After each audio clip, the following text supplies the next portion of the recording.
वो सुख जो अनंत सुख है और इंद्रियों से परे का सुख है, लेकिन बुद्धि ये कह सकती है कि ये सुख संसार वाला नहीं है, अलौकिक सुख है। उस सुख को आगे कहा है, सुखम आत्यंतिकम यत्तद बुद्धिग्राह्यम अतीन्द्रियम वेत्ति यत्र न चय चैव एव अयम स्थितः चलति तत्वतः। उस सुख में स्थित हुआ ध्यान योगी स्थित, वो स्थित रहता है और न चलती, फिर विचलित नहीं होता। क्या मतलब हुआ कि बस उस सुख का अनुभव करता है कोई योगी अपने भीतर और फिर विचलित नहीं होता हो। और एक अर्थ यहाँ ये भी किया गया है कि फिर वो जो सुख उसे मिलता है, जो आनंद उसे मिलता है, उसका स्वाद जो वो चख लेता है, तो फिर वो उससे गायब नहीं होता, वो स्वाद बना रहता भीतर। दूसरी तरफ ये समझाया गया कि जितने भी सुख है वो छूकर आपको भाग जाते हैं, अपनी याद तो दिलाते रहते हैं लेकिन और प्यास बढ़ा के चले जाते हैं, आपको बेचैन करते हैं, आपकी इंद्रियां शिथिल हो जाएंगी लेकिन आपका मन शिथिल नहीं होगा। लेकिन ये वाला सुख जो परमात्मा की शरण से मिलता है, ध्यानी व्यक्ति को मिलता है, जो भीतर जाने से मिलता है, जो भीतर के परमात्मा के साम्राज्य में प्रवेश करने से जो प्राप्ति हुआ करती है, कहते हैं वो सुख इंद्रियों से परे परम सुख है, शाश्वत सुख है, लेकिन वो गायब नहीं होता। मिल जाए तो फिर व्यक्ति भीतर से अपने आप को तृप्त अनुभव करता है, संतुष्ट अनुभव करता है, फिर कुछ और पाने की चाह नहीं रहती, खिला हुआ रहता है अपने भीतर के उस आनंद को। जैसे किसी व्यक्ति के पास में उसकी अपनी अमीरी, अपनी खुशहाली है, तो वो तृप्त हुआ पूरी दुनिया में घूमता है, तो उसे कहीं गरीबी और भिखारीपन महसूस नहीं होता।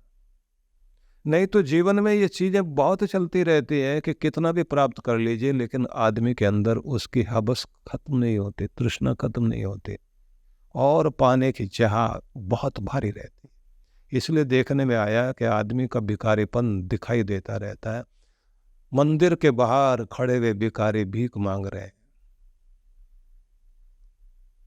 वो देख रहे हैं सेठ आया, अमीर आदमी आया, तो एक भिखारी दूसरे से कहता है कि ये अंदर जाके क्या करेगा, इसलिए वही करेगा जो हम कर रहे हैं। मतलब भैया हम बाहर दरवाजे के बाहर बैठ के मांग रहे हैं, ये दरवाजे के अंदर जाके मांगेगा, है तो ये भी भिखारी। इसी के कपड़ों को देख करके मत खुश हो जाना, इसकी कार देख करके मत खुश हो जाना, भिखारी ये भी है लेकिन ये अंदर जा करके मांगेगा, हम बाहर जाके मांग रहे। जो भीतर और बाहर दोनों जगह तृप्त है और ये कहता है कि मांगने नहीं आया हूं, धन्यवाद करने आया हूं, तेरी कृपाओं के प्रति धन्यवाद करने आया हूं, तो बस वहां समझ लेना कि वहां बहुत बड़ी कृपा है। जो प्राप्त है उसके प्रति व्यक्ति आनंदित होकर भगवान को धन्यवाद दे सके और उसके चारों तरफ जो है परमात्मा और देने के लिए खड़ा रहता है और वो दे रहा है लगातार। तो इसी को कहते हैं ना कि जब दान कर रहा था रहीम और गंग कवि साथ में खड़ा होकर बोल रहा है कि दे रहा है एक व्यक्ति और महसूस कर रहा है कि देने वाला कोई और मुझे लगातार दे रहा है, और इधर लोग लाइन में खड़े हुए ले रहे हैं और क्या बोल रहे हैं, दाता की जय हो, गरीब नवाज की जय हो, मेरे मालिक की जय हो, और ये अपनी गर्दन नीचे करके शर्मा रहे हैं, देते जाते हैं। और इधर आदमी आता है और आकर के लेता है और बोलता है गरीब नवाज की जय हो, मेरे मालिक की जय हो, मेरे दाता की जय हो। और जैसे वो ये बोलता है ये और गर्दन नीचे कर लेते हैं। गंग कवि इधर खड़े हुए देख रहे हैं और इतनी देर में एक व्यक्ति जो अभी लेकर गया था वो दोबारा फिर लाइन में आके खड़ा हो गया, वो फिर लेकर के चला जाता। अब गंग कवि बोल रहे हैं, सीखे कहाँ नवाब जू, नवाब साहब सीखे कहाँ नवाब जू, देनी ऐसी देन, ये ऐसे ही देन तो हमने नहीं देखी कहीं। ज्यों ज्यों कर ऊंचो चढ़े, त्यों त्यों नीचे नैन। देने के लिए हाथ ऊपर उठाते हो, गर्दन नीचे कर लेते हो, आंखें नीचे कर लेते हो। सीखे कहाँ नवाब जी, ये देनी ऐसी देन, ज्यों ज्यों कर ऊंचे चढ़े, त्यों त्यों नीचे नैन। अब इसको मथुरा वाले लोग जो है वो जी को जू बोलते हैं। सीखे कहाँ नवाब जू, देनी ऐसी देन, ज्यों ज्यों कर ऊंचो चढ़े, त्यों त्यों नीचे नैन। अब उसी मुद्रा में वैसे ही भाव में रहीम ने जो बोला था, रहीम वो व्यक्ति है जो राम जी के प्रति और कृष्ण भगवान के प्रति बाद में बहुत अधिक प्रभावित होकर गुणगान करने लगा था। पहले का जीवन भले कुछ भी रहा हो और बाद में जाके चित्रकूट में बस गया था। तो उस समय जब ये कहा कि ये देन ऐसे कहाँ से सीख लिया आपने, हाथ ऊपर उठ रहा है आंख नीचे कर रहे हो, तो क्या कहते हैं, देनहार कोई और है, मैं नहीं। मुझे दाता कहा जा रहा है, मैं नहीं दे रहा हूं, देनहार कोई और है। भेजत है दिन रैन, रात दिन भेज रहा है मेरे पास। लोग भरम मोपे करे, ताविद नीचे नैन। लोग मेरे ऊपर भ्रम कर रहे हैं कि मैं देने वाला हूं, देने वाला तो वो है, मैं उसका लिया हुआ आगे दे रहा हूं। ये कृतज्ञता आती है और देने वाला मालिक देता जाता है। इसलिए परमात्मा भरता जाता है हमें चारों तरफ से और हम उस आनंद में हर पल आनंदित रहते हैं। लेकिन मिलता कैसे है? तो पहला तो तरीका वही है कि स्वयं को शांत करें और वो विधि सीखें जिससे हम अपना संबंध भगवान से जोड़ सकें।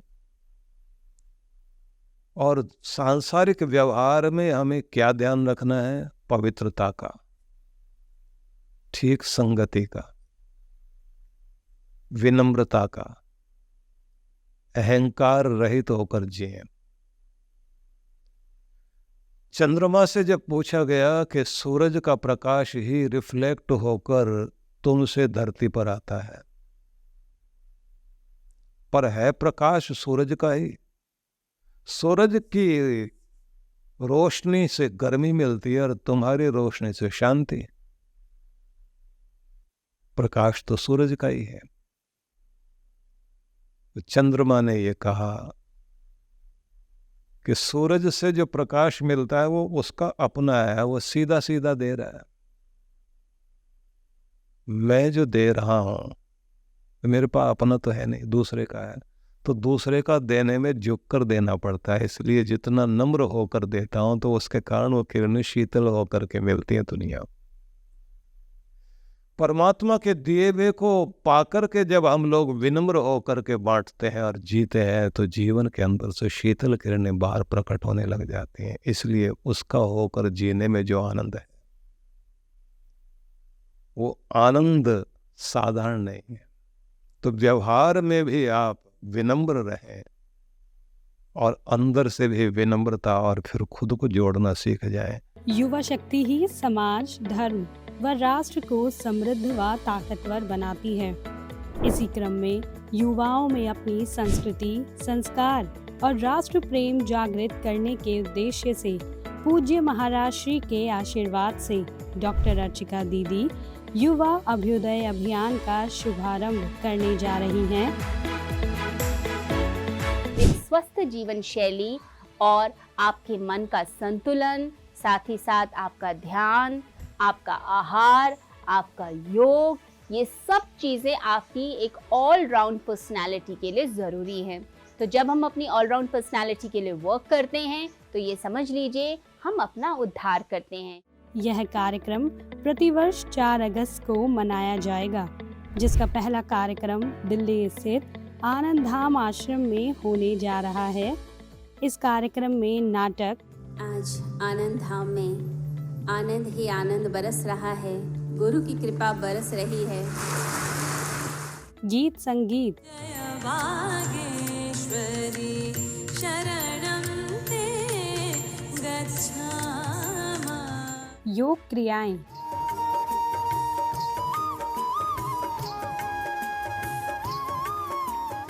एवं सांस्कृतिक कार्यक्रम करवाकर हमें अपने युवा में संस्कृति और संस्कार के प्रति प्रेम व सद्भाव जागृत करना है।